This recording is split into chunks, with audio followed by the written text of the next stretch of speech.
Hi, and welcome. This presentation is about the rapidly changing environment of recognizing information that had not been available before in the past. The game has changed. Now you get to control the experience called life. Are you ready? Do you want full access? If so, what will you do with it? And what does this really mean?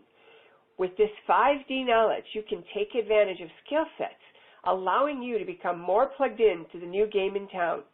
Everyone is playing, whether they know it or not, so why not play and succeed? Learn to notice the circumstances around you that perhaps you have been unaware of before. My job is to lead you through this process. I've been teaching worldwide since 1994. My name is Maureen St. Germain, and I am so happy that you have joined me on this program. My work, teachings on the Akashic Records, the dimensions, and providing a higher self training that is fast and easy, a protocol to achieve an on-demand, 100% accurate higher self connection is part of what I offer. Join us and stay tuned to Waking Up in 5D. We'll be right there with our next guest.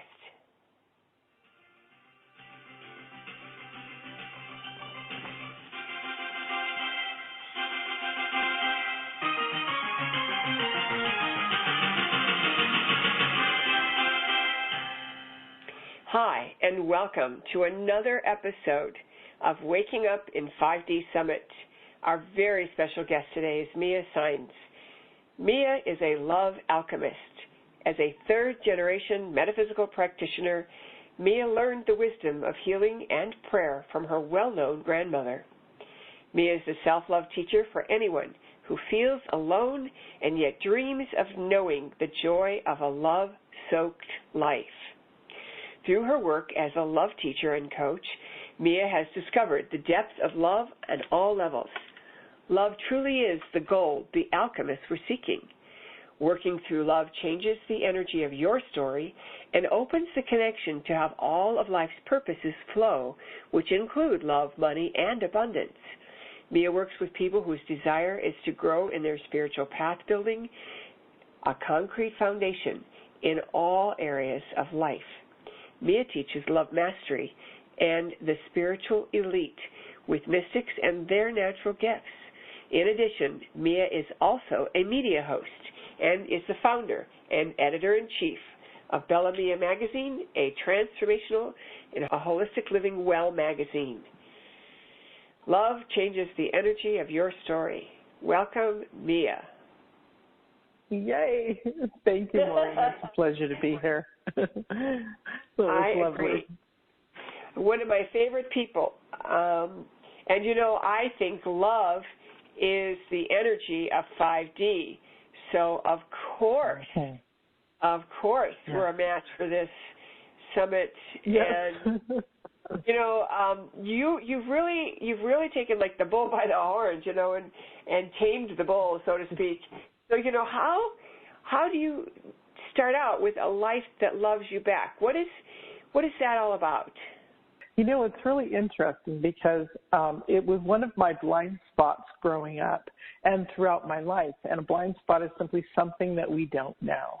And so a life that loves you back is creating a life that supports you, nurtures you, and loves you, something that you're very proud of, something that you wake up each day excited to live. And most people say, oh, well, that's really kind of impossible. But we know on the spiritual level, those of us who are in this world, which is almost 1 billion, which is amazing, we know that we can create amazing things. Some people call it magic. Some people call it love. Some people call it the divine, the flow, everything. It's literally about creating a magnificent experience that you're happy with. You know, I really like the sound of that. For years, I worked in the corporate world, and I had a job at one point where I was working with 90 women, and all the people on the executive team were very competitive and power brokers. You know, they were more male than any women I had ever met, and right. I was so surprised to be in that environment with that kind of energy I wasn't expecting. And I started saying a mantra that I would be in a job that everyone loved me as much as I loved them. Mm-hmm. And the very next job I had, still in corporate world, was that vibration. And everyone absolutely loved me in that job. And then the very next time, that when I left that job, then I went full-time into this spiritual side of work. And, of course, then, you know, your clients and your customers and the people who follow you, for sure, they love your work and they love being around you and they love what you have to offer. And so it is entirely possible. You know, how did you... It really is. ...discover that it was a blind spot? What was your big aha on that? Well, anyone who knows my story or will learn my story knows that although I was born in such a I had a lot of advantages. My grandmother was this metaphysical practitioner. My grandparents had my grandfather had come from Italy and only had a 5th grade education and became a millionaire, lost it in the Depression, regrew his money. My grandmother was well known in her right on her stuff, but I was born with this crazy mama, this sweet, beautiful woman who I love today very much, was very abusive physically and emotionally and mentally, the entire package. So my life, I was very introverted, restrained, didn't express myself outward very much, very shy. And so I assumed that this is what my life was going to be like. And as I went through my life, what I discovered was there was not a lot of joy until I had my children. And then I understood what true love actually was like. And as I came through, even before my kids, with the self-love practices starting in my early 20s, because I needed to get out of, I didn't realize that I had post-traumatic stress disorder. I didn't know what the heck that was because, you know, I was raised holistic and metaphysical. And so I didn't really realize that until all the talk later on. Having my children and starting to study self-love made me realize that I needed to love myself as if I was a child, as if I was that pure, that beautiful. And how did God see me? And I knew that God saw me in perfection, just as I saw my Creator. But I still didn't get it until I started understanding what self-sabotage, the inner critic, was saying, and I had to get those out of my experience. You know, I believe you know, Maureen, my story where after 9/11, I had such a bad psychotic break that I was hospitalized for 5 weeks, which literally was the turning point in my life of claiming who I was, of my transformation. And it was beautiful in the sense that the facility that I went to in Arizona was set up for celebrities and diplomats and all that. So that was nice. I was in a posh place. But what really was fantastic was they brought in the spiritual and they brought in the American Indian stuff. And it was so magnificent, and it really put me on my path. Now, it took that time from 9/11 until 2008 before I actually jumped into this life that I am now. I was in a terrible accident where I was in a wheelchair, and that was in 2005. And in 2008, my doctor said, "You need to get your affairs in order. You have less than 2 years to live." Whew. Every time I say that, it takes the wind out of me for a second. And that's the human side of me, and that's okay. So with that, I thought, wow, this is, you know, you have to get adjusted to that. You tell your family, your kids. And within a week, it was about my birthday. And that was the day, my birthday was this awakening into this lifetime where I got up and I saw, wow, okay, the light is coming in differently. I'm just going to enjoy it. It's here for my birthday. And I sat on the couch like I did every day because I couldn't move without my chair long distance. I had a cane in the house. I had a routine where I would get up and just sit on the couch to be with my children. They'd come and talk to me and sit with me for a couple hours. I'd go back to bed, and then in the afternoon, I was up again for 2 more hours.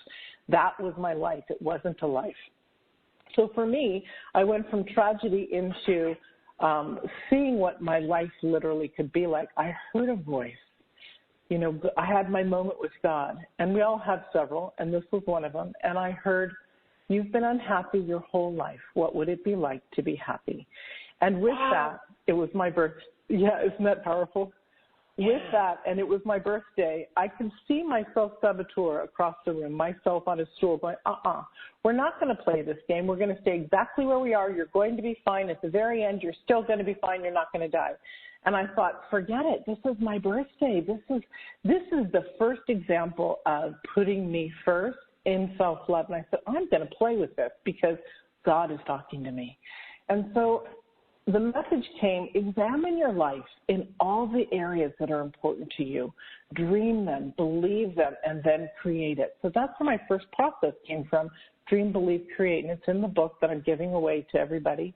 It's really powerful because as I examined my spiritual life, I knew I had a lot of information, all this stuff, but I wanted to grow bigger. My family life, my kids were beautiful. I thought of them as magnificent, and I had always nurtured their soul. Well, what about me? And I also realized in that moment that I was with the wrong person. My husband was dead inside, and I wanted to live and be alive. Then when I looked at my body, I was like, here it is in this wheelchair. You have physical therapy 4 times a week for an hour and a half each time. You have to have somebody bathe you. You can't reach areas. You've got paralysis, all this crazy stuff. And so when I could see myself moving with freedom and lightness and beauty and all this stuff, I was like, I'm jumping. This is it. I'm taking this life. And that's literally all it took for me. Is I wanted a life that I could love, that would love me back, that I could enjoy for the amount of time that I had. So for me, I got out of the wheelchair. I built my inner core. I found a program that helped me reduce weight loss so that I could move more freer. It was crazy. Publishers came to me and said, we've heard about your story. We want you to be in this book. So I became a self-published author soon, quickly after that, and got into coaching. My life literally changed in 7 months. My life had changed from literally being in a chair, immobile, to saying no to nothing, yes to anything my children wanted, wherever they wanted me to take them, working out twice a day, eating right, being happy. I was a different person. And as people saw my body transform, a light, and myself, a light came out from inside and started to glow. I learned, even though I knew how to heal and things like that, I learned that I had a magnetic force about me, an energy that was more powerful than anything on the planet. And that stemmed from the divine. I knew that as an infinite spiritual being, that this came through me. I was more powerful in this state than I was in my human state, so I had to blend them. My life took off from there, as you can tell, and it was magnificent. So for me, a life that loves you back is a life that you can be happy about, a life that you enjoy, a life that you've created with consciousness and awareness and intention. And from after I left my husband, shortly after that recognition, literally, I struggled because he hid our funds, our money, and all that. And I said, I don't care. I'm going to serve mankind and do God's work. This is what I'm here for. And I knew, like I had, as if I was in a boat going on a river and I had one paddle, I knew how to paddle that boat. You know, I had to go through, it would have been better if I had 2 paddles at the time, but magically one appeared as I grew each step of the way, each path I took, another one opened, another one opened, another one opened. And it's that trust and faith that we have within ourselves as creators that we can recreate any experience that we want. And so that's how I literally changed my life. And that is literally what a life that loves you back is like. It's something where you wake up happy. You hit the floor and you are happy. You're doing your love work and you are happy. It's not about not being able to, to get through life. You are a manifester. And I remember your story when you had to clean up a mess that your first husband left you. You got it done. It was about looking at it and diving in and working it. That's how life is.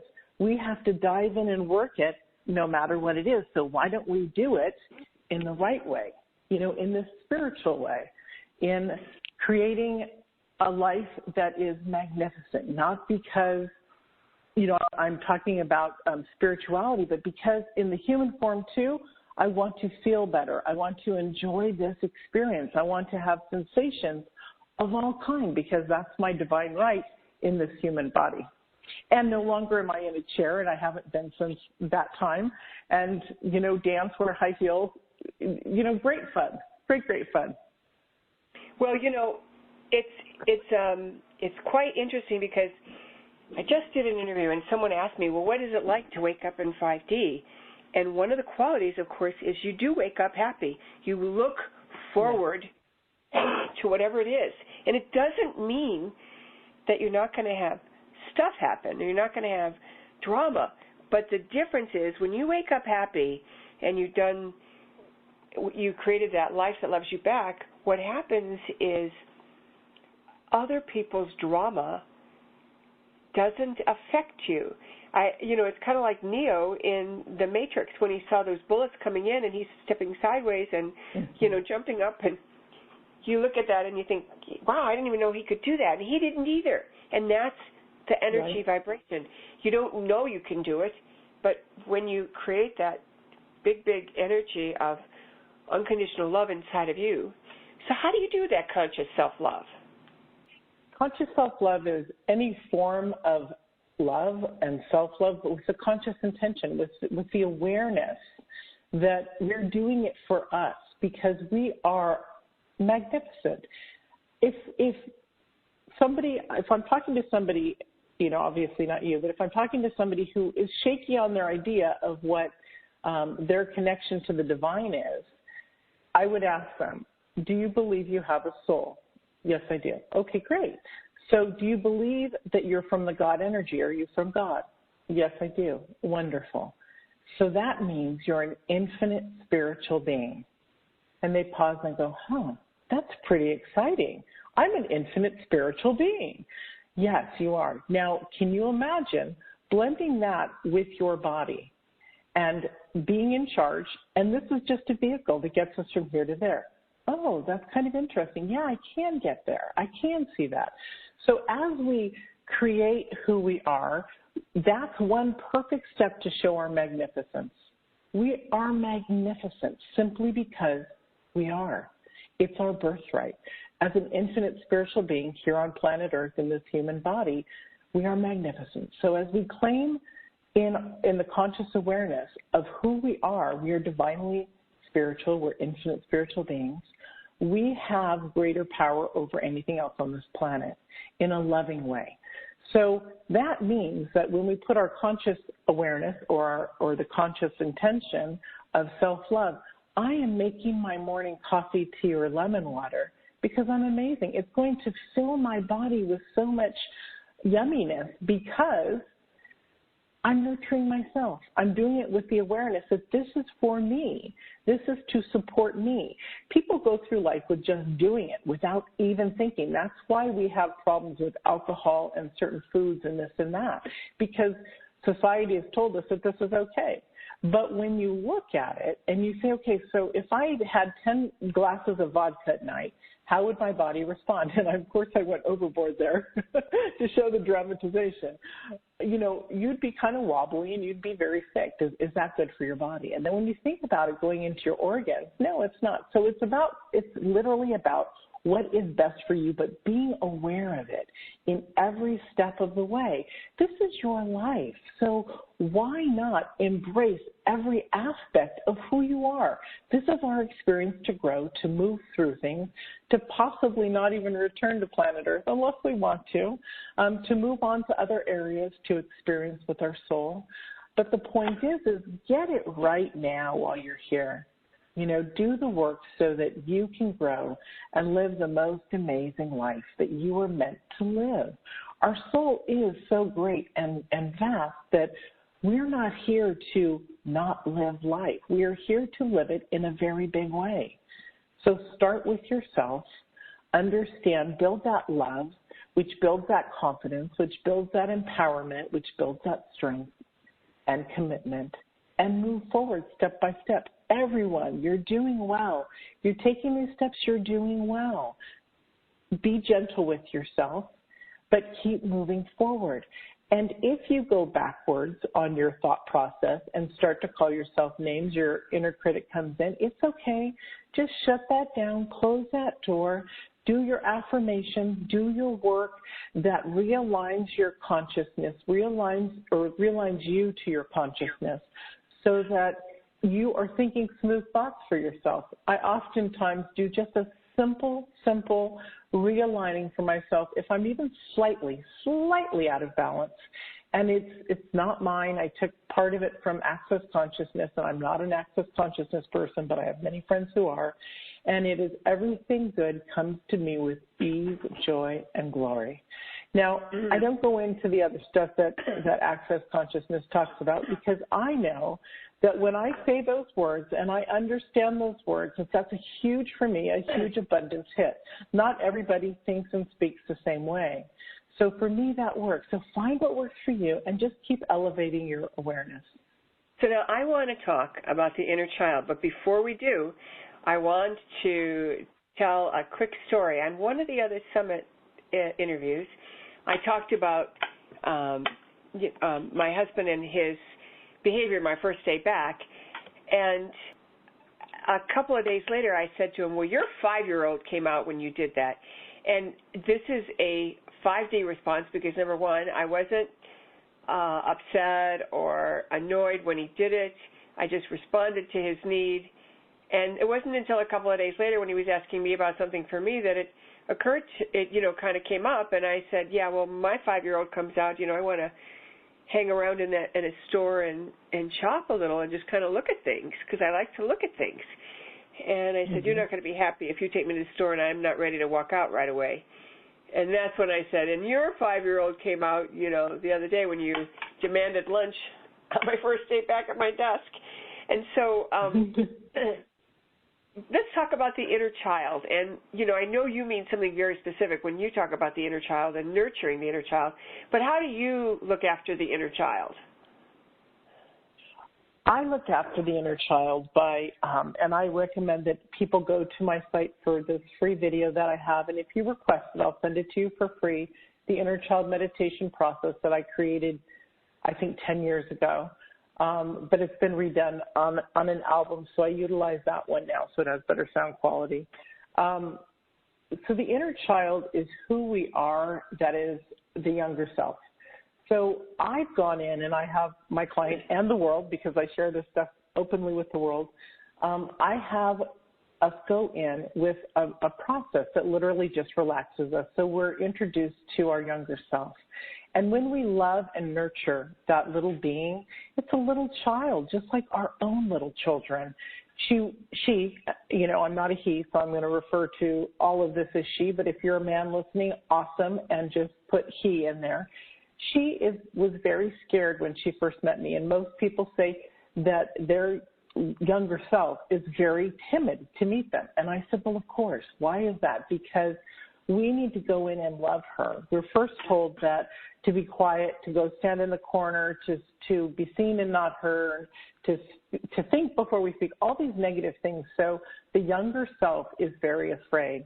When we go in to support the younger self, what we're doing is we're re-raising it in love. We're changing the energy of all the stories so there's no more trauma, there's no more drama, and there's an emotional intelligent level that goes through us that is being built. So we have two operating systems. We have the adult matured us, and then we have the rebuilt emotional intelligent level, and they do work together intertwined to support us as an adult.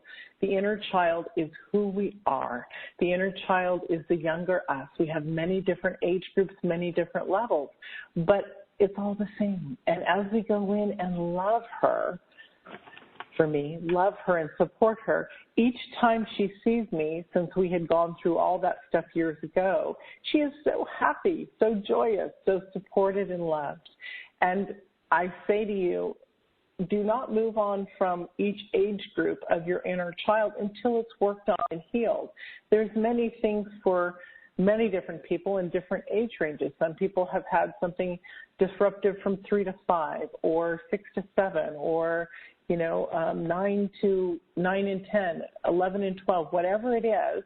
Go in there, look at it, see what comes up first, and then also create a timeline if you have trauma.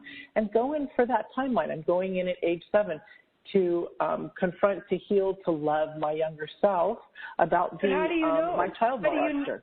How do you know that that's when you had a trauma? I mean, you might have buried it so deep you wouldn't know. Right. Well, as you begin to do any type of self-growth work, things start to open up, right? So things start to open up. So in our meditation, in our stillness time where we're reflecting, everything has to have self-reflection. So sometimes people say, oh, I have to do this work every single day, this inner child meditation process. And I say, no, please don't. Once a week is what I suggest because it has to integrate into us and information has to come back. So we're dealing with our ego, which is our subconscious, and we're pulling things out as well, besides from our mind. And things do come up.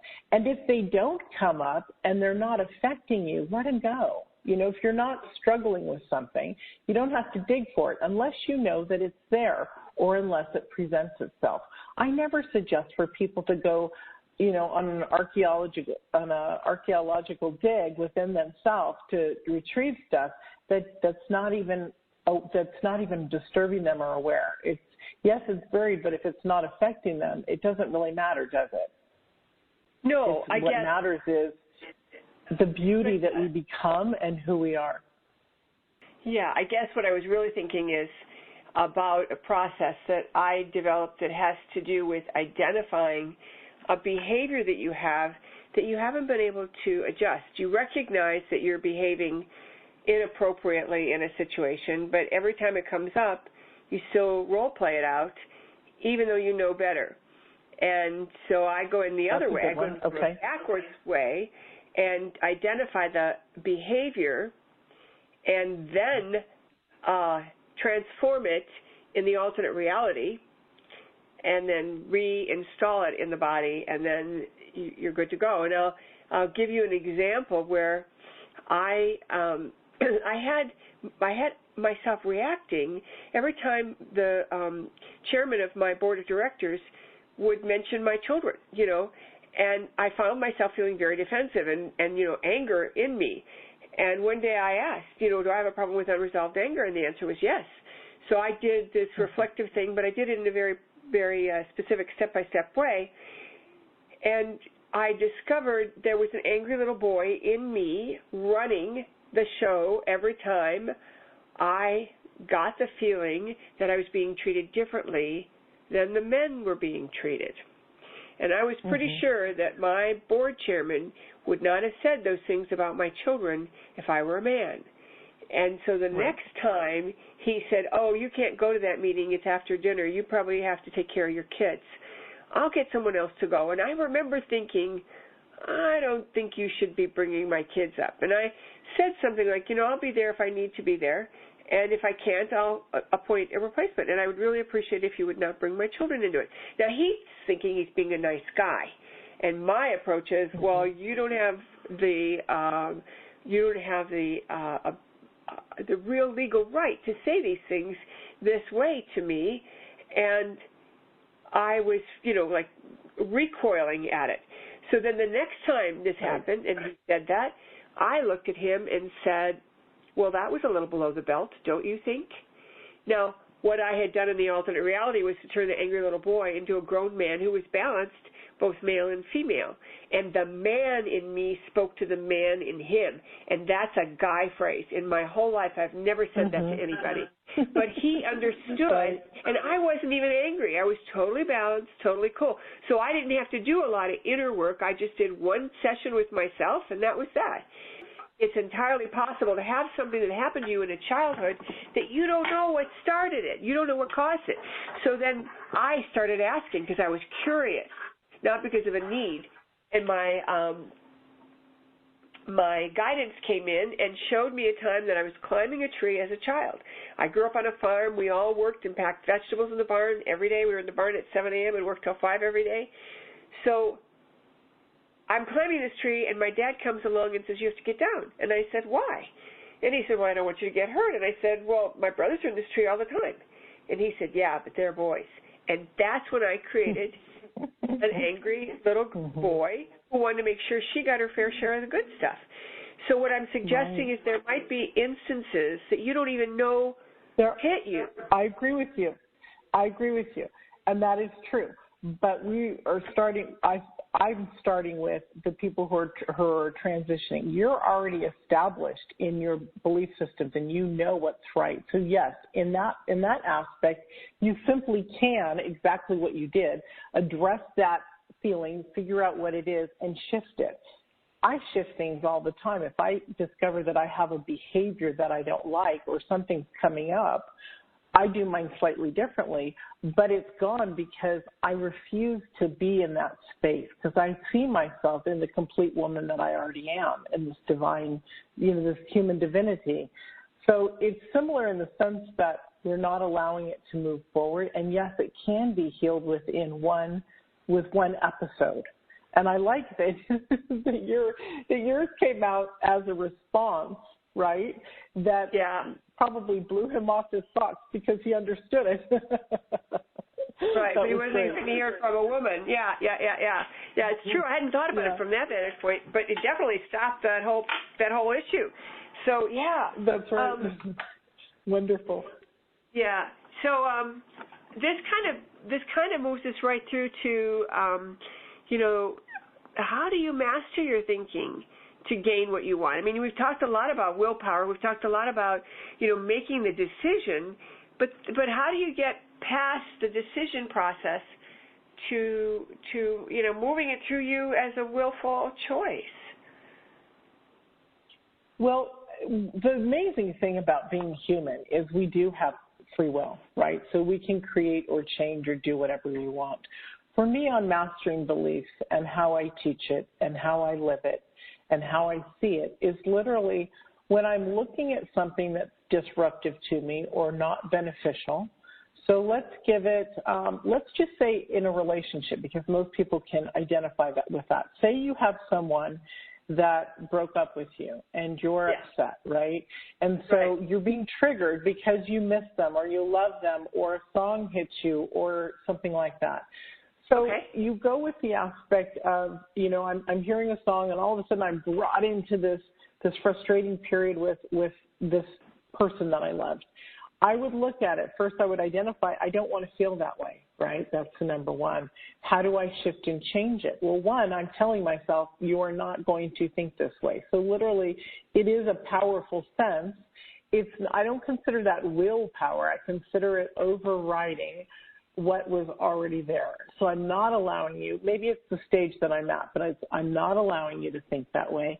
And then I go into my clearing statements on the other person where I literally destroy and uncreate this relationship with so-and-so from rejections, projections, expectations, and judgments I may have. And I also, of course, because that's just me, throw in, or they may have, if it's a specific person.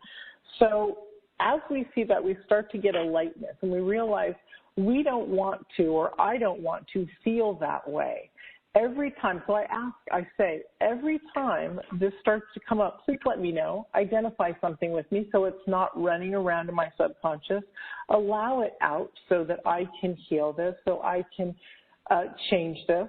And so if something came up again, I'm on top of it to shift my mind. What that does for me and what that does when I train people to do this is it's moving that energy of that sadness, depression, anger, fear, whatever it is, it's moving it away. And so it's kind of muting out that anger because I can see that I don't have to feel that way because things are a choice to us on the human level. And this is something that the everyday person may not see as a choice because they don't believe that they're powerful enough to change their thought beliefs. But we are. And through the love work that we do, we're changing us on a structurally DNA cellular level anyways. We're changing the anger, the fear, the angst, everything out of us. So as we see the mindset part of changing it, it automatically comes in, because I could be realizing, oh, that's a behavior like my mom. Okay, I really am not going to accept that behavior because that's not my belief system. That was put on me by her. And I've gone through and I've recreated who I am, at least on a 99 or 95% level. Yeah, I think this is fabulous. What I want to do is push the envelope in the direction that you kind of pushed me. You know, what if you're in this awful place where you did have a breakup, but you didn't want it to happen? Maybe you're the person that's being left behind, or you're the person that is looking at this relationship saying, you know, I thought everything was fine. And so you're not the person that's looking at it saying it's not working for me.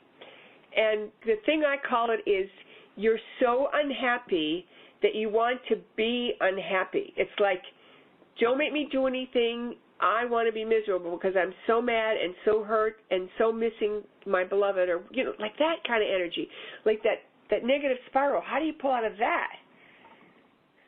Well, I've had that twice in between two husbands. I'm sure you have.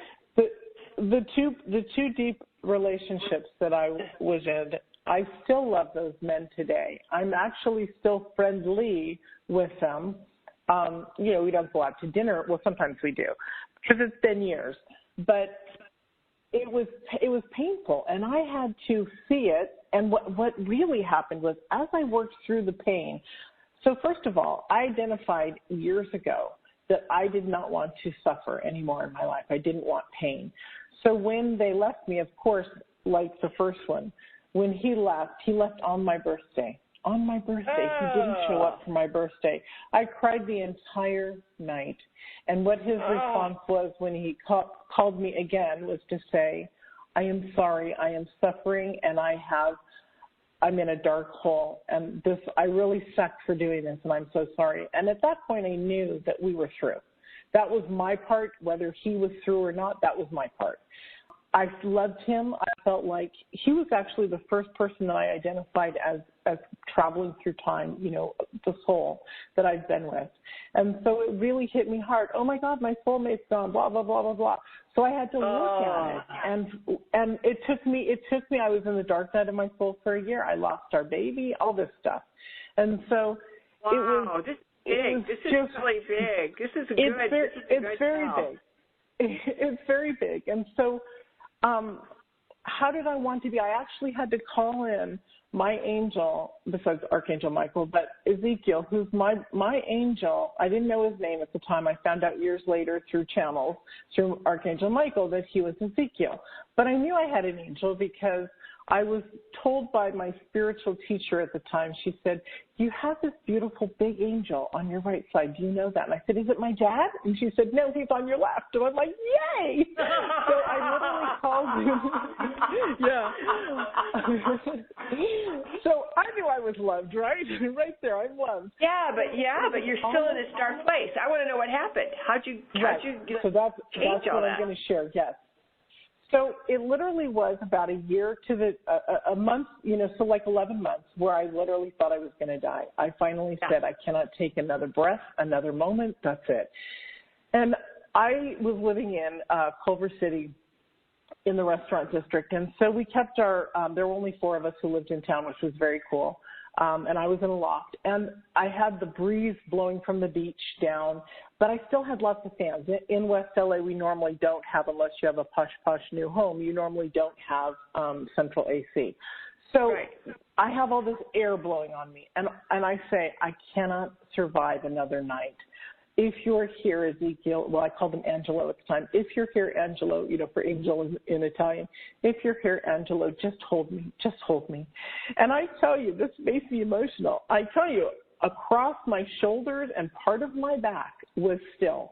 I could feel the fans blowing up on top and underneath, but it was still. There was no air. And in that moment, I knew, again, it was one of my moments with the divine, that I would be okay, that I had love at my back. So I would look at the situation from then on. I did shift a lot. I mean, literally a lot of my abilities as a mystic popped out like the next day, soul reading, all this stuff. I mean, it was really freaky. So it was coming through one door into another. I had to keep working. I mean, that's the key. When we go through, and this is this kind of a reframe of what you're telling us, is we're literally going from our 3D way of life and belief into the void of the fourth dimension, which is all about emotion. You're in this big emotional state, and this big emotional state opens us up to this higher dimension. And all you did was ask, and it is the ask, the willingness to say, I need help. Where are my angels? I need you guys now. And I think that that's like the major, major shift that you have identified for us that anyone can do. Yeah, it was opening, wasn't it? It was just surrendering and opening to what was there. Yes, absolutely. And then the proof that you shared with, you could feel it. I could feel it, and it was really powerful. It was crazy because the next day I had actually a scheduled retreat that I was going on, a spiritual one where we were going to, in Ojai, California, feel the different, well, for me it's feeling, but be at the different energetic locations. And so with that and the night before and everything else, I literally was like on fire, right? And so I decided that I would not tolerate this unhappiness in my life. Well, a month later, not even a month later, I had my current husband has sent me a friend request on Facebook. So I'm like, I'm through. I mean, I just put out to the universe, I'm through. When it's time, bring me the right man, and I'm going to work it. Well, I got a friend request a few days later, and I watched this man for at least a month before I actually wrote him and said, I'm very intrigued by you. Can we have a conversation? And I don't have to say anything else from there because we know that I married him and all that kind of stuff. But what's interesting is a month later, the old boyfriend came back in to be the boyfriend. And I said, no.